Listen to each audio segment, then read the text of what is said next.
The big cities in the Dutch East Indies were port cities such as Surabaya, Batavia and Semarang on Java, Medan and Palembang on Sumatra, and Makassar on Sulawesi. Many of these cities were entrenched from the existence of a large river network that divides the region, such as Kalimas River in the city of Surabaya.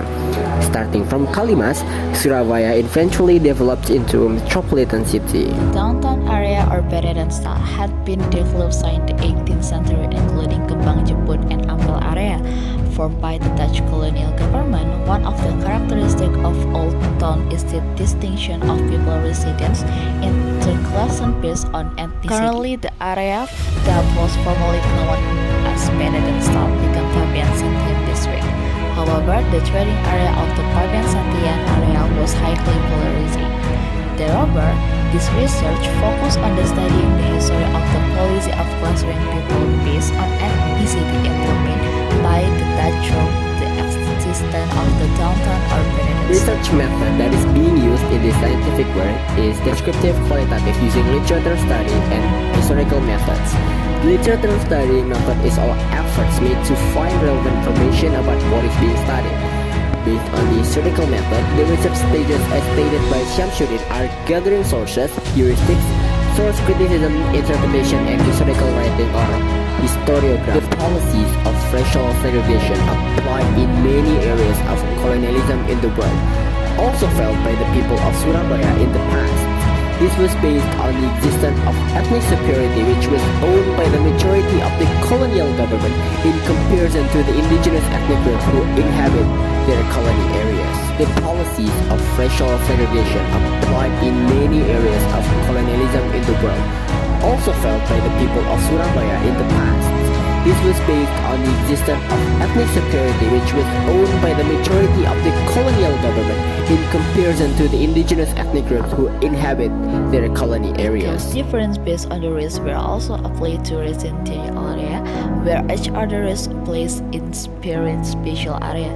The term Arab village, Chinatown village, European settlement, and indigenous village were born from this place. Historically, the area was the result of the policy made by Dutch East Indies government through exorbitant rechten.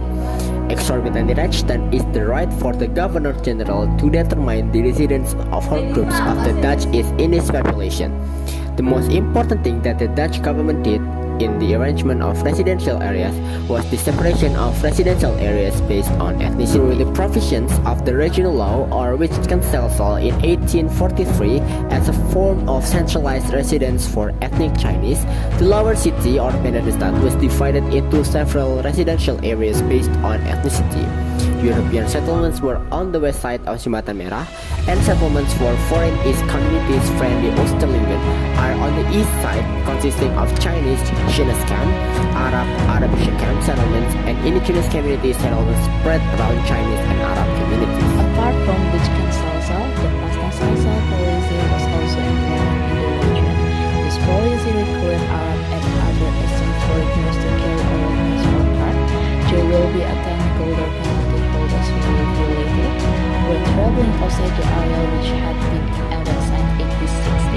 The regulation was very inconvenient for Arab and other foreign Easterners, especially to follow their trading business. Ethnicity with its trading area in the Ampel to Nyampungan dominates the cloth trade in the city of Surabaya.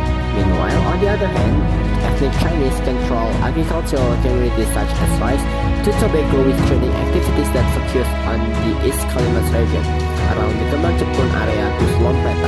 In conclusion, the existence of the regional reclaiming and exorbitant region policy had an impact on the grouping of community activities based on ethnicity.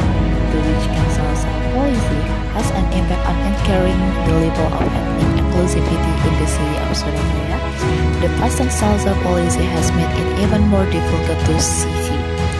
In the future, the research could be used as a basis to develop the Old Town area into a highly potential tourism area in Surabaya. Because of the clusterization policies, the structure of the Old Town area becomes unique as a result of its polarization. Speaking of that, developing the former Beneden Stad area as an integrated heritage multicultural tourism area in Surabaya would be a great boost towards the tourism environment in Surabaya.